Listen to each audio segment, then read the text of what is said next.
ચાતુર્માસમાં લીધેલા નિયમો 4 મહિના સુધી ટકી રહે એના માટે શું કરવું જોઈએ?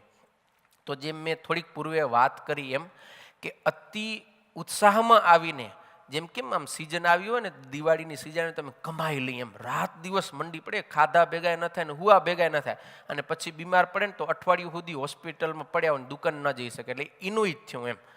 તો ચાતુર્માસની અંદર વિશેષ ફળની પ્રાપ્તિ થાય છે, એક ભજનની સિઝન છે, એમ જાણીને આપણે અતિ ઉત્સાહમાં આવીને વધારે પડતા જો નિયમો લઈ લઈએ તો એને ટકાવવામાં આપણને બહુ તાણ પડી જાય છે. અને ઘણી વખત સત્સંગમાં એવું જોવા મળે છે ને દર વર્ષે થાય છે કે જ્યારે ચાતુર્માસ થાય ને ત્યારે ઘણા બધા સંતો, હરિભક્તો, બાઈઓ, ભાઈઓ ઉત્સાહમાં બહુ નિયમ લઈ લે, પછી 5 દી હાલે, 10 દી હાલે ને 15 દી થાય ને પછી ઢીલા થવા માંડ્યો, પછી એક ઓછો થવા માંડે ને પછી હાવ જાય, મહિનામાં તો ખબર ન હોય કે ચાતુર્માસ હતો એમ, આવું થઈ જાય. એટલે અતિ ઉત્સાહમાં આવીને ક્યારેય પણ બહુ આકરા નિયમો લઈ લેવા જોઈએ નહીં, કારણ કે ભગવાનના સંતો ભક્તોના તો 12 માસ કંઈક ને કંઈક નિયમ ચાલતા હોય છે. કંઈ જ ન કરતા હોય તો આપણે કદાચ ચાતુર્માસમાં વિશેષ નિયમ લઈએ, પણ આપણે તો લગભગ રોજ કરી શકીએ એટલું તો રોજ નિયમ લઈને બેઠા જ હોઈએ છીએ. તો અધિક આપણે કેટલું લેવું? તો કે જો રોજ કરતા જોઈએ તો અધિક આપણે ઓછું લેવું. હા, કાંઈ જ ન હોય તો પછી વારે લેજો, હા ઓછું ન લેતા તો પછી માપસર લેજો 4 મહિના. પણ રોજબરોજ આપણે પૂજા પાઠ, દંડવતના, માળાના, વ્રત જપ તપના નિયમો જો કરતા જ હોઈએ 12 માસ, તો વિશેષમાં પછી થોડુંક એક ભગવાનની આજ્ઞા છે એમ માનીને આપણે થોડુંક જ વિશેષ લેવું જોઈએ, એવી સંતોમાં પરંપરા અને રીત અને શાસ્ત્રનો પણ મત છે. અને ખાસ આપણે જે કંઈ નિયમ લઈ એ 4 મહિના સુધી આપણે હલાવવાના છે, એ વિચાર રાખી આપણો જે કંઈ વ્યવસાય હોય, બિઝનેસ હોય, ધંધો હોય, એને ધ્યાનમાં રાખી, પરિવારને ધ્યાનમાં રાખી, આપણા શરીરના સ્વાસ્થ્યને ધ્યાનમાં રાખી અને 4 મહિનાનો લાંબો સમયગાળો છે એને ખાસ ધ્યાનમાં રાખી અને પછી આપણે જો નિયમ લેશું તો આપણને 4 મહિના સુધી નિયમ ટકાવી રાખવામાં કાંઈ વાંધો આવશે નહીં. ચોક્કસપણે આપણે એ નિયમ ટકાવી શકશું.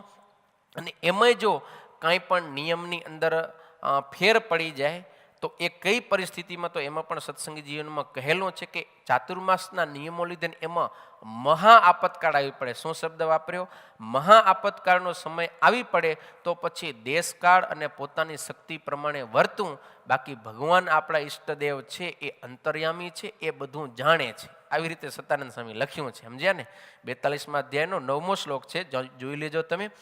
એટલે મહા આપતકાળ જેવો સમય આવી પડે, જેમ કે આપણે કાંઈક નિયમ લીધા હોય કે દરરોજ અમે મંદિરે દર્શન કરવા જાશું અને પછી આ કોરોના વાયરસ આવી પડે ને મંદિરો બંધ થઈ જાય તો આપણે મંદિરે જઈ શકીએ નહીં, તો એ એક આપતકાળ આવી પડ્યો કહેવાય. અને પછી સમયને અનુસારે, આમાં કીધું ને દેશ અને કાળ, એને અનુસારે આપણે પછી વર્તવું.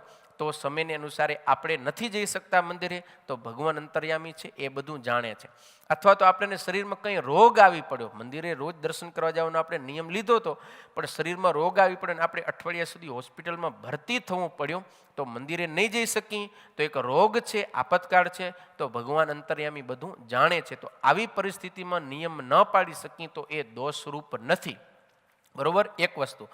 બીજું કે કોઈ પણ કારણસર આપણે આગ્રહ અતિ રાખો કે હું રોજના નિયમ રોજ પૂરા કરી લઉં, સમજી ગયા ને? ડેલીના નિયમ આપણે ડેલી પૂરા કરી પછી જ સૂવું જોઈએ. પણ કોઈ કામમાં આપણે વ્યસ્ત થઈ ગયા કે સ્વાસ્થ્ય થોડુંક આપણું લડથડી ગયું ને આપણે આજના નિયમ આજે પૂરા ન કરી શક્યા, એવી જ પરિસ્થિતિમાં પછી આજના નિયમ આપણે આવતીકાલે કરીને પણ આપણે રોજના નિયમો છે એ પૂરા કરી લેવા જોઈએ. પણ આ વિધાન પછી આમ સામાન્ય પરિસ્થિતિમાં લાગુ ન પાડી દેવું કે ચાલો આજે હવે ભાઈબંધ સાથે ગપ્પા મારવા બેઠા ને, ભલે વાંધો નહીં 2-3 કલાક ગપ્પા મારી લઈએ, આજના નિયમ પછી કાલે ડબલ કરી લઈશ.